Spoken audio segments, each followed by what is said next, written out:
Entonces, es por ello que, bueno, más adelante lo vamos a informar sobre eso, pero es por ello que es necesario que se estén haciendo los chequeos constantes y que al notar cualquier anormalidad acudan con su médico rápidamente.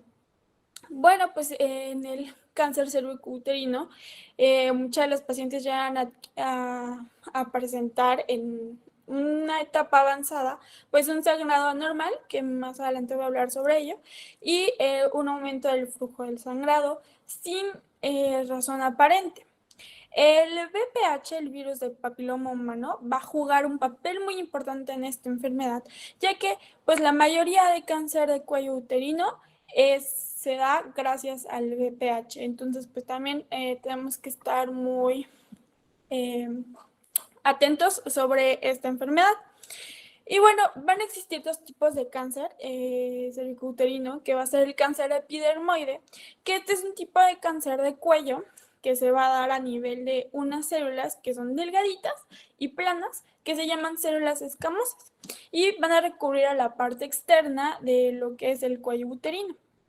Bueno, estas se van a proyectar hacia la vagina y, bueno, podemos decir que la mayoría de los cánceres de los cánceres de cuello uterino son carcinomas de células escamosas, es el más frecuentado. De ahí tenemos el adenocarcinoma, que este va a ser un tipo de cáncer igual que se encuentra en el cuello uterino y va a comenzar en unas células que se llaman células glandulares en forma de columnas que van a recubrir a todo el canal cervical que aquí se los estoy señalando. Bueno, ¿cuáles son la sintomatología? Cabe aclarar que en un principio el cáncer cervicouterino no presenta sintomatología. En un inicio no presenta sintomatología, al menos que las pacientes empiezan a realizar esta exploración ginecológica y el doctor encuentre visiblemente los pequeños tumorcitos. Es realmente imposible, si no se hace esto, detectarlo en una edad temprana. Y ya en una etapa avanzada, pues los pacientes empiezan a referir que pues de repente tienen manchas de sangre o sangrado leve exterior a su menstruación o entre o después de su menstruación. Igual el sangrado menstrual se vuelve más prolongado, más abundante de lo normal. Esto se vuelve anormal en ellas y les empieza a preocupar. Igual, a la misma manera, las pacientes refieren que tienen sangrado después del coito o de hacerse algún lavado vaginal y asimismo cuando se le está haciendo la exploración vaginal. Las pacientes refieren que igual tienen mayor secreción vaginal y esta secreción vaginal es con mal olor. Entonces, pues les empieza a preocupar porque, como muchos saben, muchas infecciones vaginales vienen con mal olor acompañadas. Pero pues por este lado de mala suerte termina siendo cáncer. Igual empiezan a tener dolor durante las relaciones sexuales y este dolor se llega a aumentar impidiendo este acto. Hay pacientes que tienen, después de entrar a su menopausia, vuelven a tener sangrado y bueno, esto es una normalidad y tienen que acudir directamente al médico porque en la menopausia se caracteriza por la ausencia de la menstruación. Y bueno, como síntomas mayores, las pacientes empiezan a referir dolor de espalda y que han tenido pérdida de peso constante en los últimos 6 meses.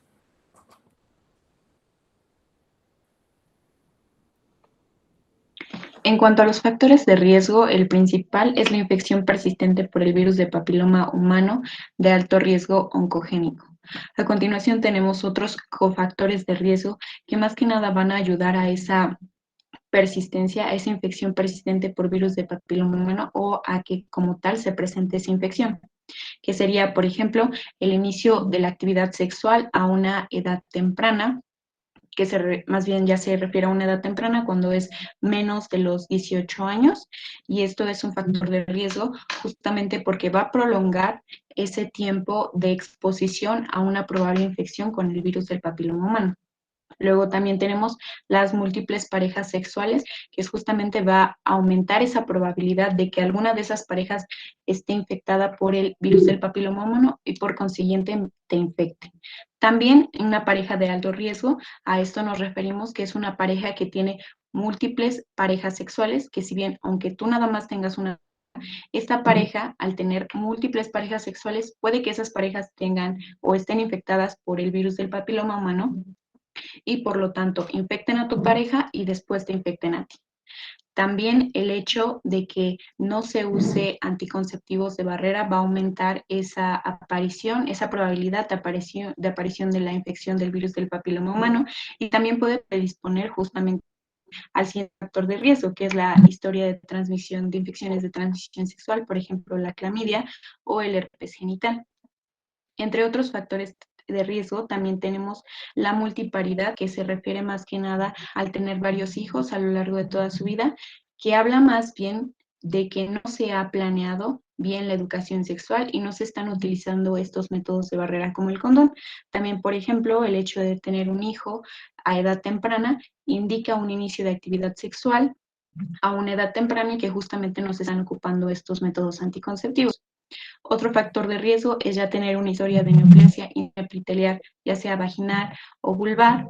También la inmunosupresión, porque justamente baja las defensas de la persona y la hace más susceptible para adquirir una infección por virus de papiloma humano, y el tabaquismo, que si bien los estudios han dicho que el tabaquismo por sí solo no puede crear el cáncer cervicouterino, cuando se junta una persona que tiene una infección por virus de papiloma humano, más que fume, se va a convertir el riesgo hasta en un 1% para padecer cáncer cervicouterino.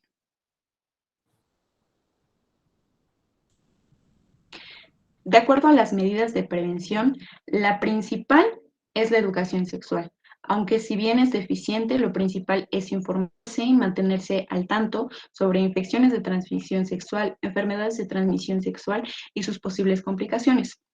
Actualmente ya tenemos la vacuna contra el virus del papiloma humano para aquellas mujeres que no han iniciado una vida sexual, que van de los 9 a los 13 años, se va a ocupar la vacuna bivalente o tetravalente en 2 dosis. La primera en el día 0 y la segunda dosis 6 meses después. Para aquellas mujeres que tengan más de 15 años o que hayan iniciado ya su vida sexual activa, que estén inmunodeprimidas, tengan VIH, se van a ocupar 3 dosis. En el día 0 la primera dosis, de 1 a 2 meses la segunda dosis y la tercera dosis hasta dentro de 6 meses. También como medidas de prevención es justamente evitar estos factores de riesgo, que sería retrasar el inicio de la actividad sexual hasta después de la adolescencia, arriba de los 18 años, también limitar el número de parejas sexuales, estamos hablando de una monogamia, que es lo principal. Luego, evitar relaciones con personas que ya hayan tenido múltiples parejas sexuales, era lo que estábamos hablando sobre tener una pareja de alto riesgo. También evitar tener relaciones sexuales con personas que tengan evidentemente verrugas genitales. Ojo, aquí hay que tener mucha confianza con tu pareja para hablar este tipo de temas. También hay que dejar de fumar y usar métodos anticonceptivos de barrera, como lo comentábamos, el condón, que si bien no previene al 100%, no protege al 100% del virus de papiloma humano, sí te protege contra infecciones de transmisión sexual. Y también otros estudios, ahí tenemos nuestro dibujito del DIU, del dispositivo intrauterino, nos dicen que se han dado cuenta que el dispositivo intrauterino va a conferir un efecto protector para las mujeres para el cáncer de endometrio.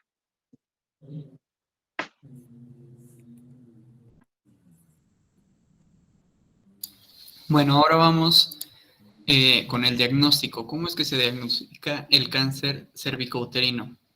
En primera instancia vamos a encontrar en la diapositiva 2 puntos o 2 factores muy importantes.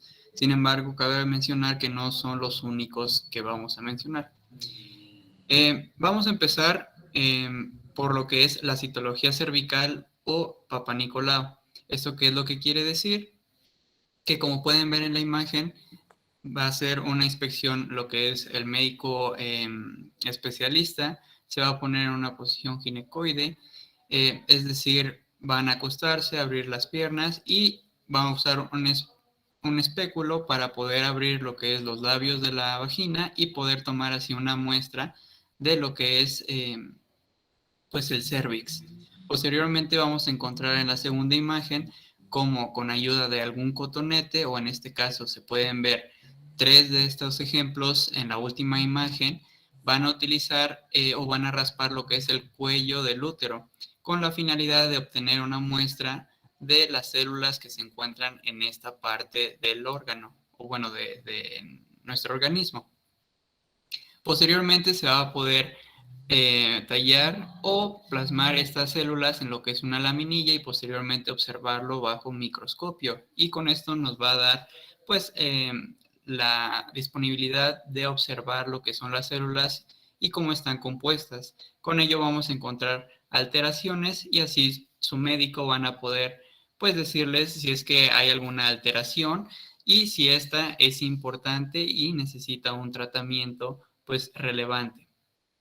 Posteriormente también es necesario que esto se haya hecho conjunto a la clínica. ¿Esto qué quiere decir? Que va a haber signos y síntomas que van a encontrarse en lo que es el cáncer cervicouterino, dentro de los cuales podemos enlistar y podemos recordar es el sangrado intermenstrual, el sangrado poscoital, sangrado posmenopáusico, así como una apariencia normal del cérvix. Es difícil que esto ustedes se puedan dar cuenta, puesto que el cérvix se encuentra dentro de la vagina y está pues en el fondo, entonces es muy difícil que la mujer pueda distinguir esto. Sin embargo, obviamente con el chequeo con tu médico podemos identificarlo y se pueden ver pues ciertas manchas, así como en la imagen se puede ver las alteraciones que pueda haber en la bueno, al observar lo que son las células. Sin embargo, eso lo va a identificar tu médico y este solamente te lo va a interpretar. No es necesario que tú las observes, puesto que esto es,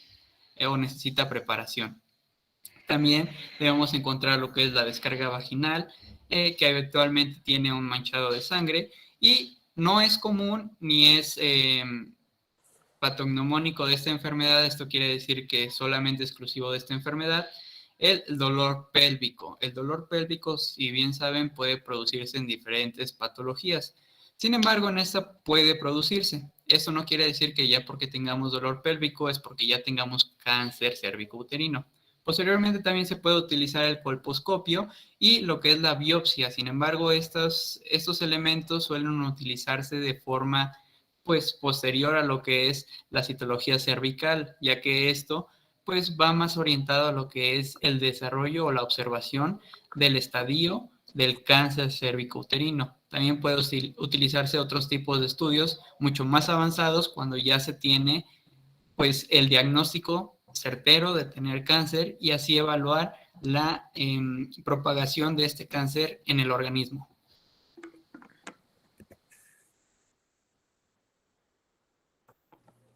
Muy bien, ahora es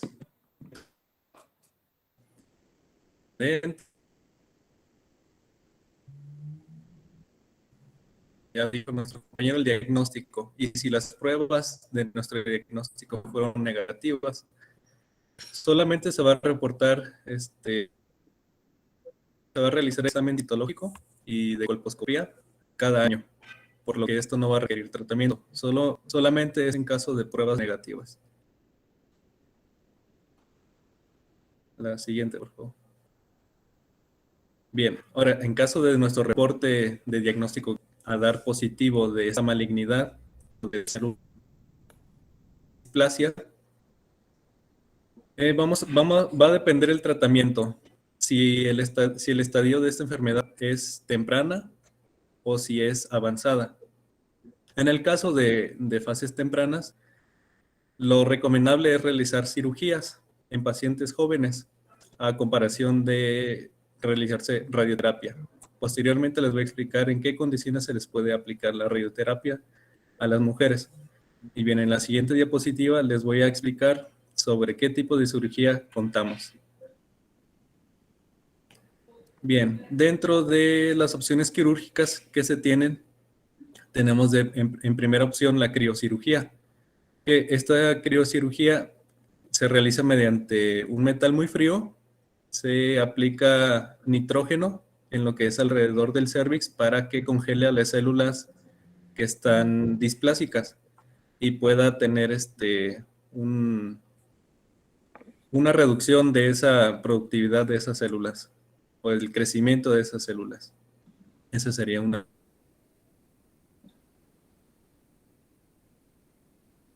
opción.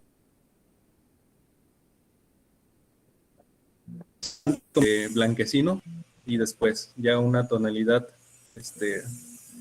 rosa. Entonces ya sería un cérvix normal. De otras de las opciones que tenemos sería ablación con láser, que por medio de este método quirúrgico se van a vaporizar o se van a quemar las células anormales que están en cérvix. Y por último, una de las opciones que podrían ser quirúrgicas es la conización. Que la conización no es más que extraer el tejido por medio de esta asa, como lo podemos ver en la imagen inferior, y vamos a quitar lo que es alrededor del cérvix, las células que están displásicas. Aquí es importante que lo realice un médico especialista, ya que si extrae más cérvix de lo normal, las mujeres ya no pueden ser fértiles. Entonces aquí hay que tener mucho cuidado con este procedimiento.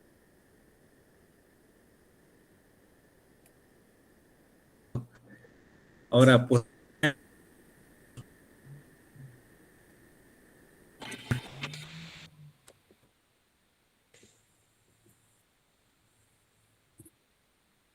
listo, gracias. Ajá, sí, gracias. Si tenemos estadios en fases tardías, aquí ya es recomendable realizar lo que es histerectomía. Y pues bueno, ¿qué consiste la histerectomía? Histera sería útero y ectomía sería extirpación. Entonces sería la extirpación como tal del útero. Esto ya es recomendable cuando son en fases tardías y pues bueno, va a depender de qué tanto ha sido la malignidad que ha abarcado este cáncer. Y se puede retirar parcialmente lo que es el útero, como lo podemos ver en la siguiente imagen. Puede ser total, abarcando útero y cuello uterino, o radical, lo que sería todo el aparato femenino, reproductor femenino. Y pues bueno, aquí tenemos que valorar si la mujer quiere tener hijos. Y en caso de que sí quieras seguir teniendo hijos, lo mejor sería realizar una conización. Esto ya serían casos de fases tardías.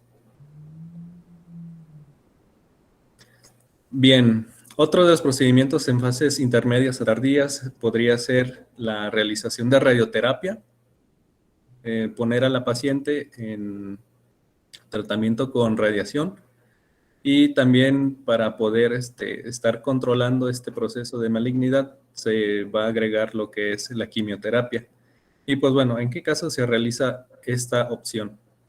Se puede realizar cuando la paciente prefiera este método, cuando la paciente quiera preservar la función vaginal y ovárica, en condiciones que vayan a limitar la realización de algún tipo de cirugía, los que había mencionado anteriormente, o en estadios muy avanzados que requieran iniciar la adyuvancia con la quimioterapia. Entonces se va a realizar en estos casos la realización de este método, radioterapia y quimioterapia.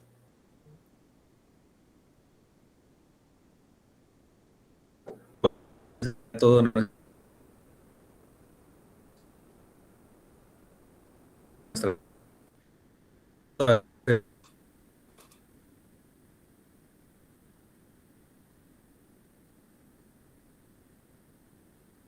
cervicuterino. Bueno, si tienen alguna duda sobre esta plática, igual y no duden en preguntarnos, que trataremos de resolverlo. Gracias por estar nuevamente en esta plática y por asistir.